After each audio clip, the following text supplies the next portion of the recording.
이 시간 서로 옆 사람들 축복을 해봅시다. 당신은 세상에서 가장 존귀한 사람입니다.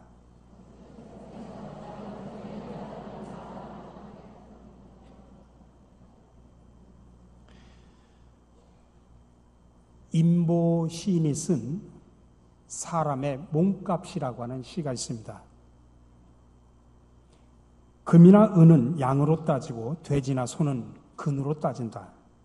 사람의 몸값은 일하는 능력으로 따지는데 1급 몇 푼 받고 일하는 사람도 있고 연봉 몇 천만 원으로 일하는 사람도 있다.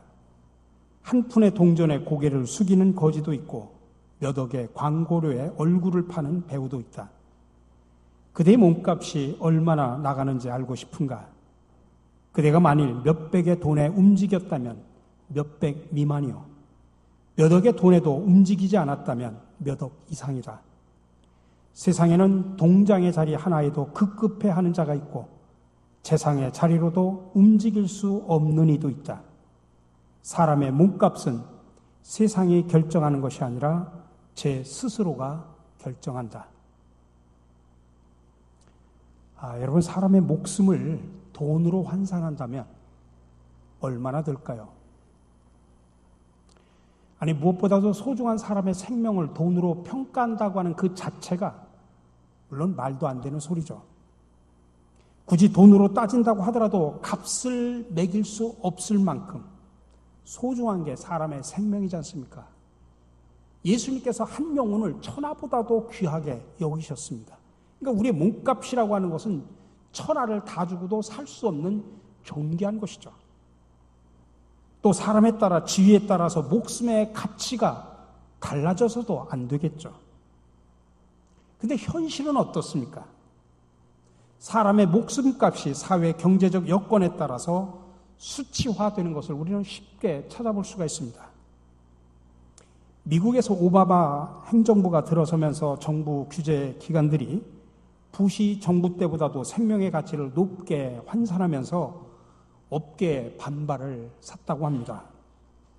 당시에 뉴욕 타임즈의 보도 내용에 의하면 과거 부시 행정부 당시에는 미국 교통부가 인간 생명의 가치를 350만 달러, 우리 돈으로 한 39억 원으로 평가를 했는데 오바마 행정부가 들어서면서 인간의 생명의 가치를 610만 달러, 69억 원으로 높여서 평가를 했다고 합니다. 우리나라는 어떨까요? 우리 정부가 생명의 가치를 돈으로 환산한 자료는 없습니다. 다만 한 교통사고 전문 변호사가 과거에 올렸던 칼럼을 살펴보니까 교통사고로 사람이 사망을 했을 때 세 가지를 합해가지고 보상액을 결정한다고 합니다. 첫 번째가 사망자가 돈을 못 벌게 된 손해, 두 번째가 장례비, 세 번째가 정신적 고통에 대한 위자료입니다. 근데 여기 첫 번째 항목은 사람마다 다를 테니까 첫 번째 항목은 제외하고 장례비와 위자료만 봤을 때 예를 들어서 60세가 넘는 무직자가 교통사고로 사망을 할 경우에 보험 약관에 따르면 장례비 300만 원, 위자료 4천만 원을 합해서 4,300만 원이 된다고 합니다. 억울해서 법원에다 소송을 하면 장례비가 500만 원, 위자료가 8천만 원, 그래서 8,500만 원까지 받을 수 있다고 합니다. 장례비를 빼면 사람의 목숨값이 많아야 8천만 원이라는 소리입니다. 저는 사순절을 맞이하면서 그렇다면 우리들에게 예수님은 얼마의 값어치가 될까 한번 깊이 생각을 해보고자 합니다. 물론 우리가 믿는 성도라고 하면은 예수님을 가장 소중한 분이다라고 모두가 다 자신 있게 또 분명하게 고백할 수 있습니다. 당연한 대답이죠. 근데 예수님과 관련해서 무언가를 결정해야 되는 그런 순간이 오면 여러분, 이 대답은 결코 쉬운 것이 아닙니다. 다시 말하면 예수님 때문에 나의 소중한 것을 버려야 되는 선택의 순간이 온다고 하면 그때 내가 예수님의 값을 얼마로 매겼는지가 그때 확연하게 드러나게 됩니다. 슬프게도 오늘 읽은 본문 속에는 예수님이 체포되는 과정 속에서 두 단어가 계속 반복해서 나옵니다. 하나는 피라는 단어와 하나는 돈이라는 단어입니다. 예수님의 몸과 피의 가격을 놓고 돈을 주고받은 사람들이 있는데 그게 누구냐면 가룟 유다와 대제사장들입니다. 이들은 예수님의 몸값을 값싸게 팔고 샀습니다. 근데 마태복음은 전체적으로 본문 속에서 또 그 앞장 속에서 예수님의 피가 어떤 가치가 있는지를 어떤 관점에서 바라보냐면 구원의 역사라고 하는 관점에서 바라보고 있습니다. 그래서 오늘 본문 말씀을 통해서 쉽게 말하면 예수님의 몸값, 팔려서 죽었으니 그 피를 흘린 그 예수님의 피값이 얼마인지, 또 우리는 그 예수님의 피값을 얼마로 매기면서 살고 있는지 한번 묵상을 하고 한번 깊이 점검할 수 있는 시간이 되기를 바랍니다. 가룟 유다는 예수님의 재판을 보고 나서 자신의 행동을 후회합니다. 내가 잘못 팔았구나. 그리고 자기가 받았던 그 돈을 가지고 대제사장들과 장로들을 만나서 되돌려줍니다. 그 가격이 얼마입니까? 은 30입니다. 은 30은 우리가 27장을 읽었습니다만 앞에 26장에 보면 유다가 예수님을 넘기려고 대제사장들을 찾아가서 받은 돈 액수가 은 30입니다. 예수님의 몸값이죠. 근데 이 앞장 마태복음 26장에 보면 참 절묘하게 두 사건을 정반대의 두 사건을 대비시켜서 우리에게 보여줍니다. 유다가 예수님을 파는 장면, 바로 그 앞에 어떤 장면이 나오냐면 이름 없는 한 여자가 예수님에게 비싼 향유를 붓는 모습이 나옵니다. 근데 예수님은 그 여자 행동에 대해서 비판하는 제자들을 향해서 뭐라고 그랬냐면 이 향유를 부은 것은 내 장례를 위한 것이고 이 복음이 전파되는 곳에서는 여자가 행한 일도 기억될 것이다 라고 말합니다.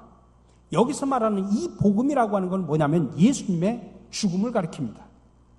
왜냐하면 예수님의 죽음, 그 몸값은 모든 사람들을 죄에서 구원하는 길이기 때문입니다.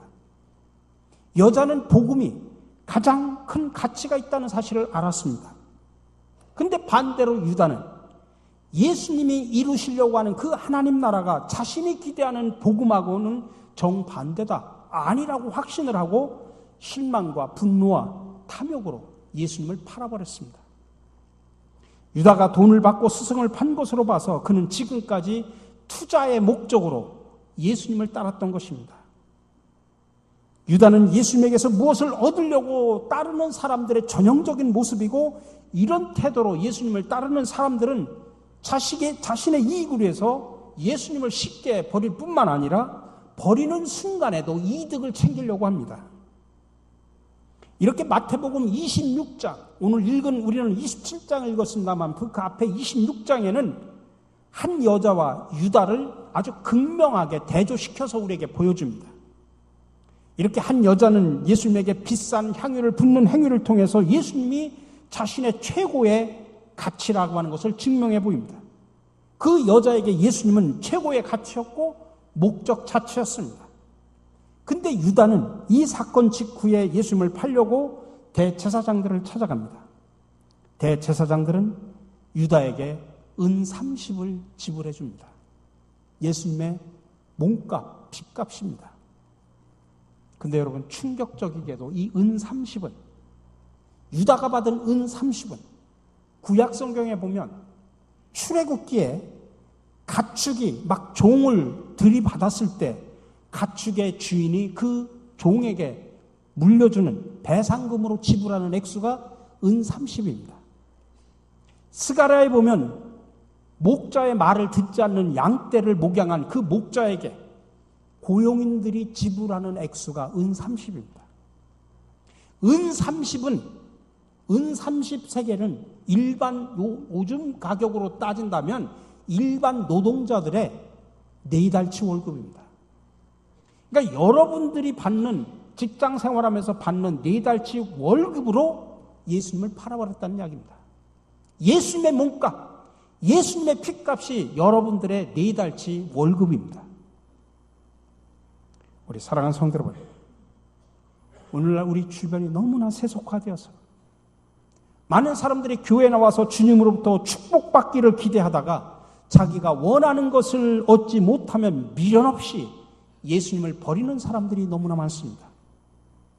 신앙생활을 하면서도 돈을 사랑하고 돈을 위해서 예수님을 수단시 하는 일들이 벌어지고 있습니다.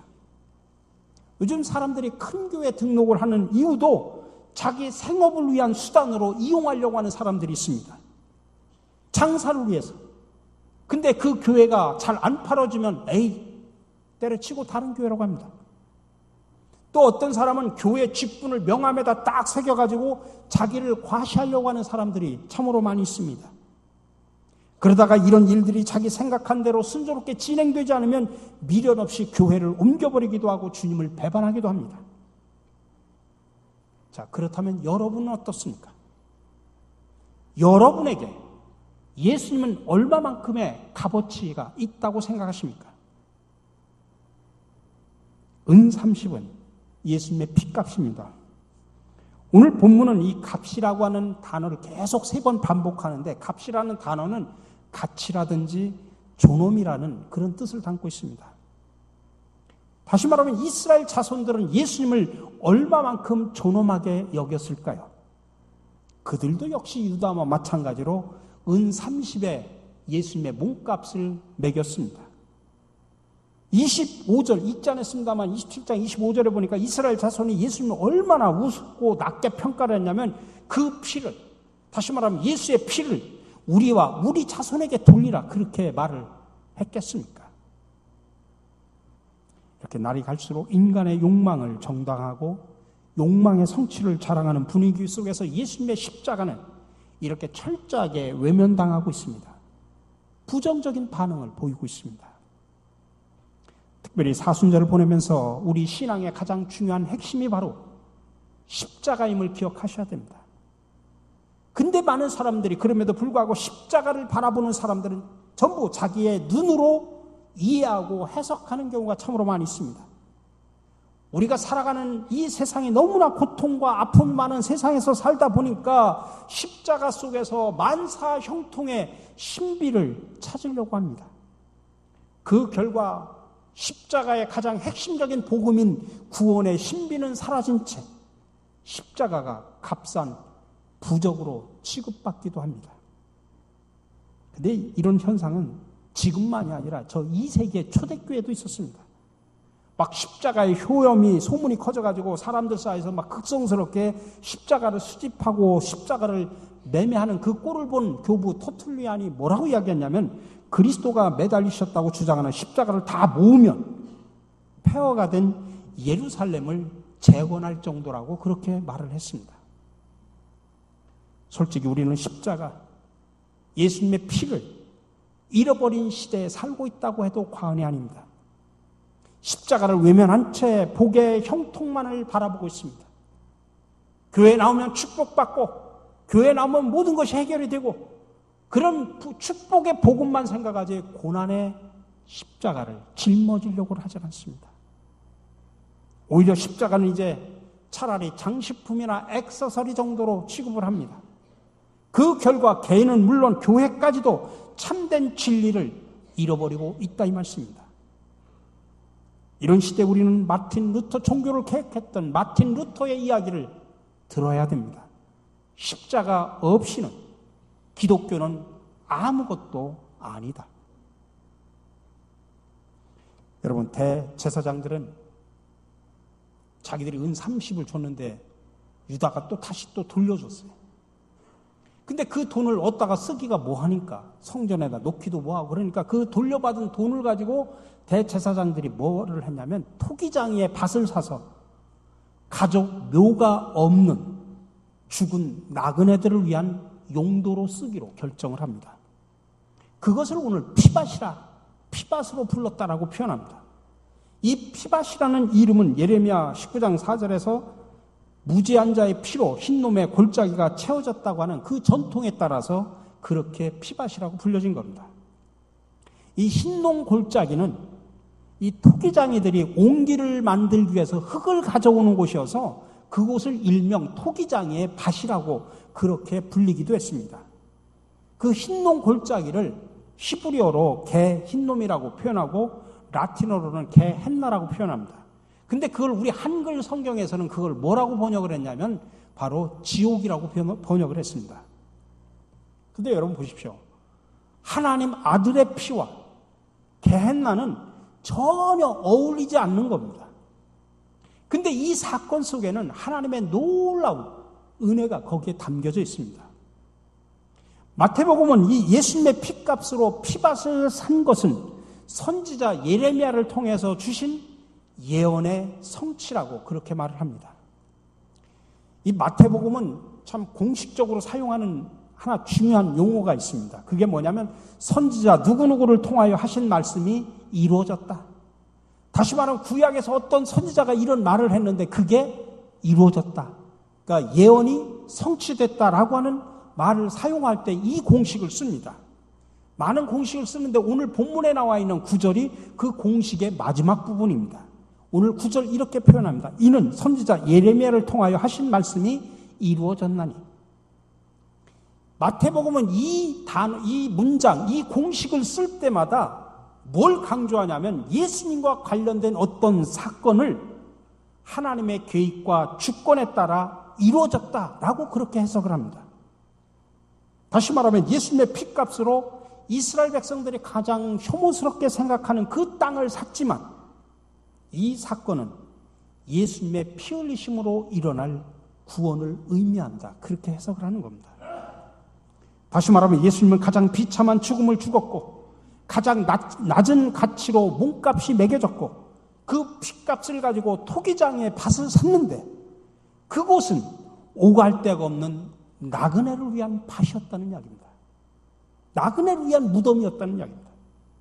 이것은 예수님의 피값으로 이루어진 것이다. 그리고 예수님은 그 피값으로 오늘날에도 세상에서 방황하는 영혼들에게 영원한 안식을 주고 계시다라고 하는 것을 상징적으로 보여주는 이야기입니다.